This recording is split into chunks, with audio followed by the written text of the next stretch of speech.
baik. Lingkungan sosial pekerjaan kami itu adalah perusahaan swasta dengan jumlah karyawan ya sekitar 10-12 orang. Bergerak di bidang industri asuransi.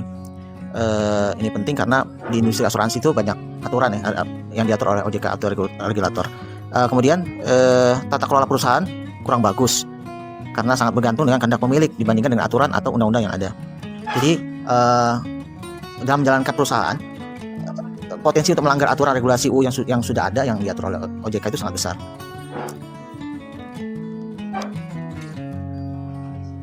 Lingkungan kerja saya secara sosial menurut saya sih sudah memuaskan ya, karena dari rekan-rekan kerja saya juga bisa bekerja sama dengan baik. Jadi kalau ada proyek atau kerjaan pasti bisa diselesaikan dengan lancar dan tidak ada kendala yang signifikan. Kalau dari atasan itu menurut saya sudah bisa membimbing kami, karena kan saya dan rekan-rekan statusnya tuh masih karyawan baru ya, jadi masih butuh banget arahan dan bimbingan gitu. Menurut saya itu sudah sangat didapatkan dari bekerja di perusahaan ini.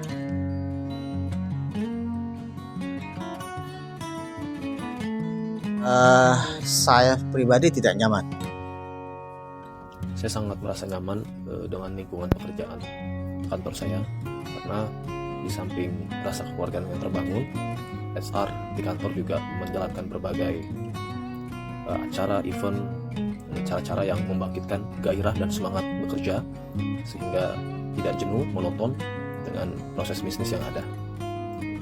Setiap tahunnya pun HR selalu menjalankan OCI atau Organization Culture Health Index untuk mengukur tingkat kepuasan karyawan dalam bekerja di perusahaan.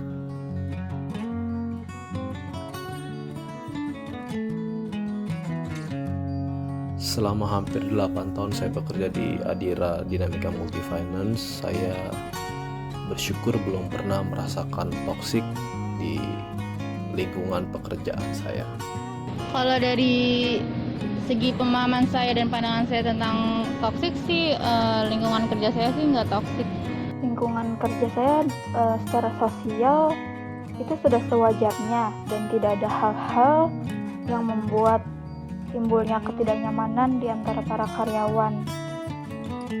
Tapi kalau harus disebutkan, mungkin saya merasa jam kerja di kantor saya ini agak tidak menentu. Karena kan saat ini sedang WFH dan jam kerja itu bisa dikatakan fleksibel. Namun terkadang saya harus bekerja di waktu-waktu yang jauh sekali dari kontrak saya di awal, seperti pada malam hari atau di weekend. Namun saya tidak tahu juga ini termasuk toksik atau tidak. Jadi toksik buat saya.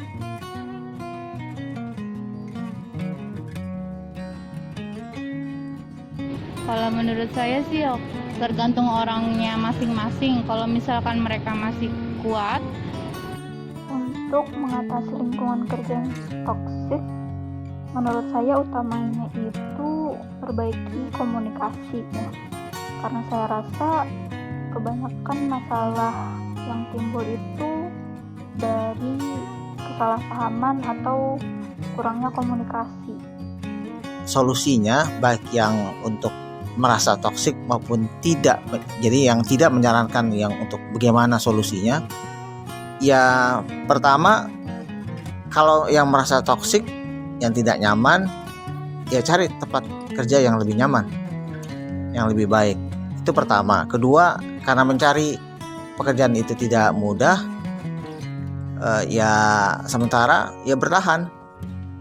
Nah kalau yang bertahan itu ya pertama ada beberapa cara gitu ya untuk bisa bertahan, ya do the best. Tetap performance kerjaan dilakukan secara maksimal sebisa mungkin. Kemudian tips yang berikutnya, jangan bawa masalah pekerjaan ke rumah.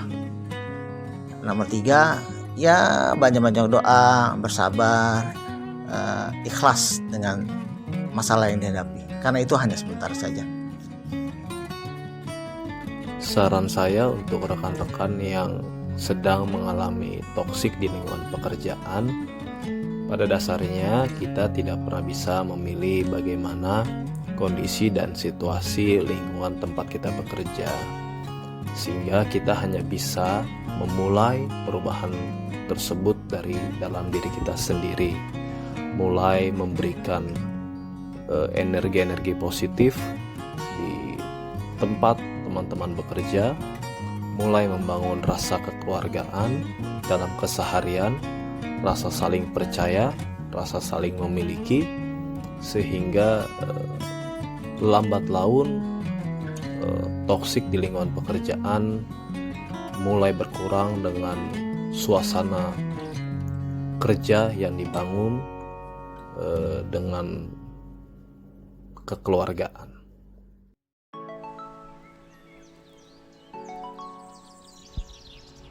Halo, perkenalkan nama saya Riztia Fadia Haura. Usia saya saat ini 22 tahun dan saat ini saya sedang menjalani program internship sebagai Human Capital di salah satu perusahaan FMCG Fast Moving Consumer Goods, yaitu PT Gundewangi Tradisional Kosmetika.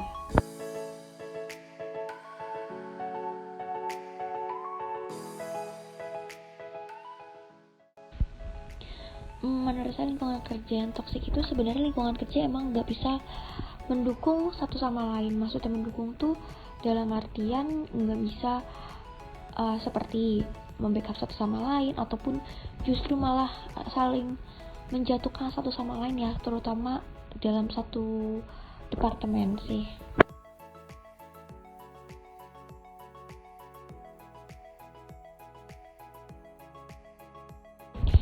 Wah, kalau sejauh ini sih ya, saya belum pernah menemukan sih dimana emang lingkungan toksik ini berasal dari sumber lain gitu kan. Karena kalau sejauh ini dari sistem sebuah perusahaan tersebut pun pastinya semuanya sudah di brief dari awal ya. Dari mulai kita interview, kita selalu sudah tahu terkait dengan sistem sebuah perusahaan. Nah, kan jika sudah tahu berarti kita sudah harus menerima konsekuensinya tersebut kan. Dengan sudah menerima konsekuensi berarti ya kita dengan tidak sengaja kita sudah paham dan sudah setuju gitu terkait dengan sistem perusahaan yang ada. Seperti itu sih. Berbeda dengan dari individu lainnya. Kan kalau dari individu lainnya dari awal pun kita belum tahu kan kita akan kerja sama siapa. Maksudnya belum tahu dengan satu timnya gitu. Mungkin kalau dengan usernya sudah tahu, cuman dengan sesama rekan kerja gitu kan kita belum tahu nih kita akan menemukan orang seperti apa. Nah, dari situlah kita bisa, setelah kita sudah masuk ke dalamnya, baru kita bisa mengetahui, oh ternyata rekan kerja saya seperti ini. Apakah ini bisa dikatakan toksik atau belum gitu, atau enggak, seperti itu sih.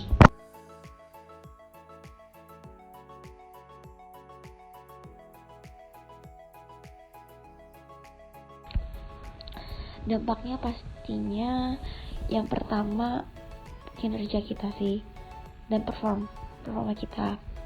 Kalau misalnya kitanya ada di lingkungan yang toksik dan kita juga nggak bisa buat menghadapi itu semua, pastinya akan berpengaruh ke dalam mood sih. Nah, justru sebenarnya tuh kunci dari utama dalam kinerja kita tuh dari moodnya juga.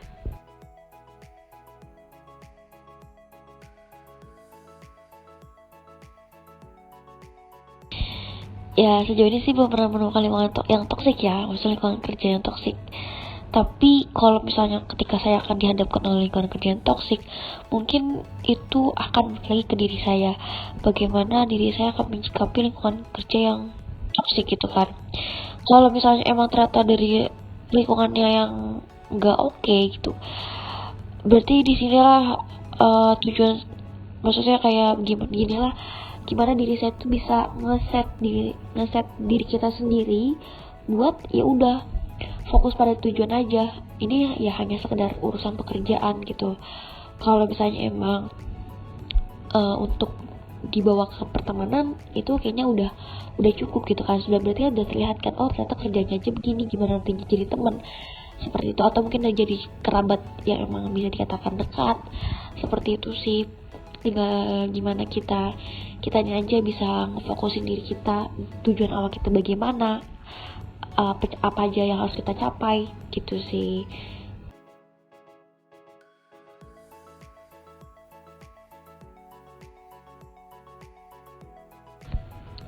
Nah, biasanya kan kalau terkait dengan lingkungan kerja toksik itu kan pasti berhubungan sama individu satu sama individu lainnya ya, atau biasanya dari kelompok satu sama kelompok lainnya kayak gitu kan. Nah, di sini mungkin dari tim HR ataupun dari human capitalnya kan memiliki training and develop kan. Nah, di situ sih kita bisa dianalisis dulu nih seperti apa, misalnya permasalahannya apa, lalu setelah itu mungkin bisa akan diadakan suatu acara seperti gathering atau mungkin kayak farewell gitu, ataupun bisa juga secara tersirat dengan dibawakan menggunakan training seperti itu, atau mungkin dari pendekatan pribadinya juga bisa nih HR-nya akan bertanya. Misalnya kan kalau udah seperti itu kan akan terlihat ya bagaimana siapa yang akan menimbulkan atau siapa yang menciptakan lingkungan ini menjadi toksik gitu kan. Biasanya dari tim HR juga akan mendekatkan kepada tersangka ataupun subjeknya sih seperti itu. Mungkin akan lebih digali lebih dalam, kenapa asal usulnya, apa yang membuat dia bisa seperti itu, kenapa bisa melakukan seperti itu, terus gimana nih solusinya secara bersama-sama.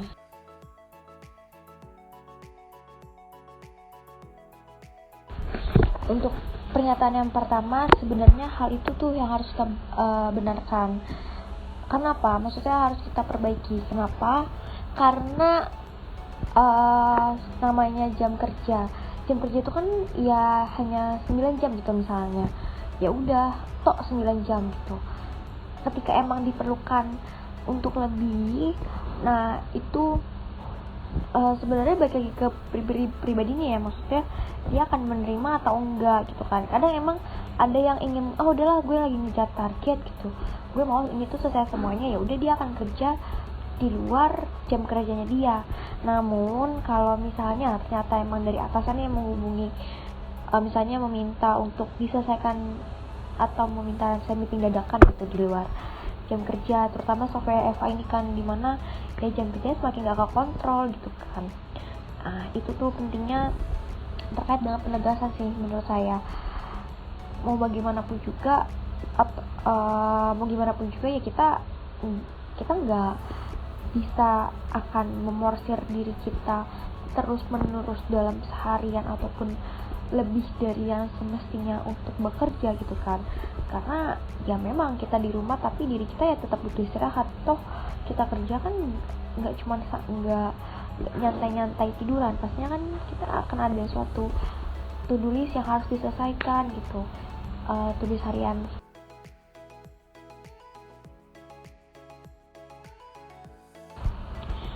Untuk nomor 2, gimana emang tata kelola itu kebanyakan ya kehendak dari si direksi atau ownernya gitu kan, dibanding mematuhi untuk sesuai dengan undang-undang atau OJK. Menurut saya, wah ini kalau gini udah nggak benar banget sih, karena kan di sini dia menjadi seorang direksi ataupun owner gitu kan, yang memiliki kehendak memiliki jabatan atau memiliki hak yang besar gitu kan terhadap perusahaan yang dia kelola. Tapi bagaimanapun dia ini melibatkan banyak orang, dia ini melibatkan banyak sumber daya manusia yang kalau nggak ada sumber daya manusia ini ya mereka nggak akan bisa gerak seperti itu. Nah balik lagi itu kan terkait dengan kewenangan atau hak yang bisa didapatkan dari para staf atau pekerjanya di bawahnya. Itu tuh emang udah semuanya udah diatur gitu kan dalam undang-undang ataupun dalam OJK gitu. Menurut saya sih itu cukup mengganggu ya. Kalaupun emang dia ingin bergerak sendiri, kalau misalnya emang dia mau bergerak sesuai dengan kemauannya dia, ya baik gimana ya, maksudnya ya udah nggak wajar lah gitu lah. Tinggal balik lagi ke para stafnya tersebut, mereka menerima itu sebagai toksik atau tidak. Kalau menurut saya itu sangat toksik ya, maksudnya sangat mengganggu gitu loh. Karena ya gimana pun itu saya masih memiliki hak untuk mendapatkan apa yang saya inginkan ataupun yang sesuai dengan undang-undang yang ada. Tapi ya menurut saya itu sebenarnya tuh yang terkait dengan tata kelola itu sebenarnya lebih ke perusahaan-perusahaan startup kali ya. Perusahaan startup kan emang ya udah, jadi yang di bawah tuh yang akan suka-sukanya yang di atas kayak gitu kan. Beda sama corporate. Corporate ya emang udah semua tuh udah terstruktur gitu sebagaimana mestinya. Menurut saya ya, cuma nggak tahu gimana ya emang benar-benar merasakan.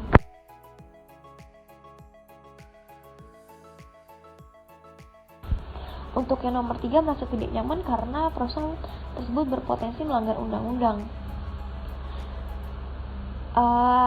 Kalau begini, kalau saya yang akan ada di posisi seperti itu, saya mungkin akan lebih baik meninggalkan perusahaan tersebut dan mencari perusahaan atau mencari new opportunity lainnya gitu kan. Karena berarti emang dari aturan yang udah diberlakukan di dalam perusahaan tersebut juga emang udah nggak ada landasannya gitu loh. Jadi mereka bergerak sih sewenang mereka aja gitu, seenaknya mereka aja tanpa adanya mengikuti landasan-landasan seperti undang-undang kayak gitu sih. Lebih baik kita menjaga kesehatan mental kita nggak sih, daripada kitanya harus terus-menerus bekerja di bawah perusahaan yang memang tidak melihat kewenangan dari seorang pekerja ataupun melanggar undang-undang yang harusnya memang tidak dilanggar.